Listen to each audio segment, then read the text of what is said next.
नमस्कार, बिहार एक्सप्रेस में आपका स्वागत है। मैं हूं आपके साथ अंकित सिंह। बिहार में लगातार सियासी तानातनी बनी हुई है और एक तरीके से देखा जाए तो बिहार में ज़बरदस्त तरीके से सियासत भी हो रही है और बिहार में दो गठबंधनों के बीच चुनावी लड़ाई है और ऐसे में कौन सा गठबंधन किस पर भारी पड़ रहा है ये तो बाद में देखा जाएगा, लेकिन अभी गठबंधन के भीतर ही तनातनी की स्थिति देखने को मिल रही है।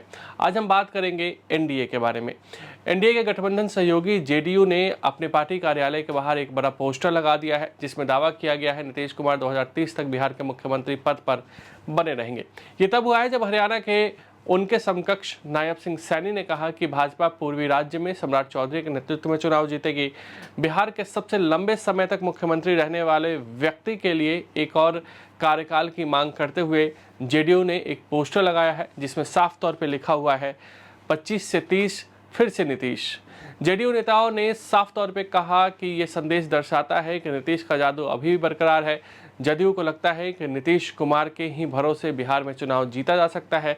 वैसे भी बार बार ये बात कही जाती है कि जिस साइड भी बिहार की दो बड़ी पार्टियां हो जाएंगी, नतीजे उस साइड चले जाते हैं। उदाहरण के लिए अगर नीतीश और भाजपा एक साथ है तो एनडीए की जीत होती है, अगर नीतीश और आरजेडी एक साथ है तो महागठबंधन की जीत होती है। लेकिन कहीं ना कहीं ये पोस्टर जदयू की ओर से जो लगाया गया है वो भाजपा पर दबाव बनाने के लिए है। ये पोस्टर तब लगाया गया है जब प्रधानमंत्री नरेंद्र मोदी 24 तारीख को बिहार का दौरा करने वाले हैं। बिहार विधानसभा चुनाव में अब 6 महीने ही बचे हुए हैं। ऐसे में दोनों प्रमुख गठबंधनों यानी कि एनडीए और महागठबंधन के लिए मुख्यमंत्री पद के उम्मीदवार के मुद्दे पर चर्चा जोरों पर हो गई है। मुख्यमंत्री नीतीश कुमार की पार्टी जनता दल यूनाइटेड ने कई बार दोहराया है कि वे एनडीए का चेहरा होंगे। हालांकि सहयोगी भाजपा की ओर से मिले जुले संकेतों ने मामले को थोड़ा सा उलझा दिया है और यही कारण है कि बार बार जदयू को कहना पड़ता है कि नीतीश ही मुख्यमंत्री बनेंगे। हालांकि नीतीश के स्वास्थ्य को लेकर भी तमाम अटकलें लगाई जाती हैं। इन सब के बीच नीतीश कुमार के बेटे ने हाल में ही ये कहकर संशय दूर करने की कोशिश की कि केंद्रीय गृह मंत्री अमित शाह ने पहले ही साफ कर दिया है कि मौजूदा मुख्यमंत्री ही मुख्यमंत्री बनेंगे। इसके साथ ही निशांत ने यह भी कहा कि उनके पिता की स्वास्थ्य पूरी तरीके से ठीक है। जबकि एनडीए के नेताओं, जिसमें भाजपा के नेता भी शामिल है, ने साफ तौर पे कहा है कि चुनाव प्रधानमंत्री नरेंद्र मोदी और मुख्यमंत्री नीतीश कुमार के संयुक्त नेतृत्व में लड़े जाएंगे। लेकिन केंद्रीय नेतृत्व की ओर से इस पर कोई स्पष्ट आश्वासन अब तक नहीं मिला है। प्रधानमंत्री मोदी 24 अप्रैल को एक समारोह के लिए बिहार जाने वाले हैं जहां कई विकास परियोजनाओं का उद्घाटन किया जाएगा। मोदी और नीतीश दोनों मंच साझा करेंगे और सभी की निगाहें इस बात पर रहने वाली है कि प्रधानमंत्री रैली के दौरान नीतीश कुमार को कैसे पेश करते हैं, खास करके क्या उन्हें एक बार फिर से एनडीए के मुख्यमंत्री पद के उम्मीदवार के रूप में नामित करते हैं।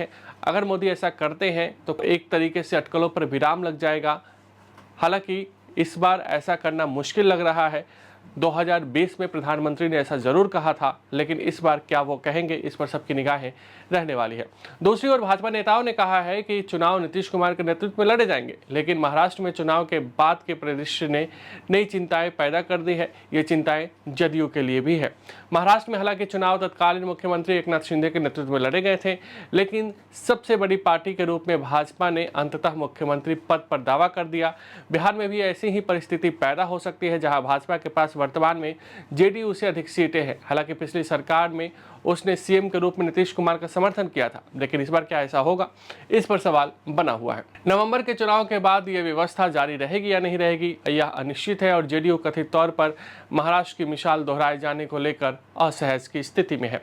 विपक्षी दलों, खास करके आरजेडी और प्रशांत किशोर के जनसुराज ने दावा किया है कि यह नीतीश कुमार का आखिरी कार्यकाल है। उनका तर्क है कि बीजेपी भी उनके स्वास्थ्य को लेकर चिंता जताते हुए उन्हें सीएम उम्मीदवार के तौर पर पेश करने से कतरा रही है। जेडीयू के राष्ट्रीय प्रवक्ता राजीव रंजन प्रसाद ने कहा कि बिहार विधानसभा चुनाव मुख्यमंत्री नीतीश कुमार के ही नेतृत्व में लड़ा जाएगा। आगामी चुनाव में वह एनडीए के चेहरा होंगे। जेडीयू सुप्रीमो एनडीए सरकार का नेतृत्व करेंगे जो बिहार विधानसभा चुनाव के बाद बनेगी। इन सब के बीच अगर देखा जाए तो बुधवार को पटना में अचानक एक हलचल बढ़ गई। तमाम भाजपा के बड़े नेता नीतीश कुमार के आवास पहुंच गए। दावा किया गया कि नीतीश कुमार क्या नाराज हो गए हैं कि भाजपा के तमाम नेता वहां पहुंचे, जिसमें सम्राट चौधरी थे। इसके अलावा बीजेपी प्रदेश अध्यक्ष दिलीप जायसवाल थे, मंगल पांडे, प्रेम कुमार भी थे, साथ ही साथ नित्यानंद राय भी थे। लेकिन बाद में जो खबर आई उसके मुताबिक ये एक तरीके से प्रचार को लेकर किस तरीके से अभियान चलाया जाएगा, इस पर एक बड़ी बैठक थी और नीतीश कुमार से जो कंटेंट बनाए गए हैं उसको दिखाया गया और अप्रूवल ली गई। भाजपा की ओर से भी इसमें जदयू के नेता भी मौजूद रहे, लेकिन कहीं ना कहीं बिहार में मुख्यमंत्री का चेहरा को लेकर एक तरीके से पेच फंसा हुआ है। चाहे वो महागठबंधन में हो, वहाँ भी कांग्रेस नहीं चाहती कि तेजस्वी यादव को अभी सीएम फेस घोषित किया जाए, और यहाँ यानी कि एनडीए में भी बीजेपी फिलहाल नहीं चाहती कि नीतीश के ही नाम पर ये चुनाव लड़ा जाए। अगर आप भी लेना चाहते हैं देश दुनिया की तमाम जानकारी तो आज ही सब्सक्राइब करें हमारे चैनल को। साथ ही नीचे दिए बेल आइकन को जरूर दबाएं ताकि हर अपडेट आप तक पहुंच सके।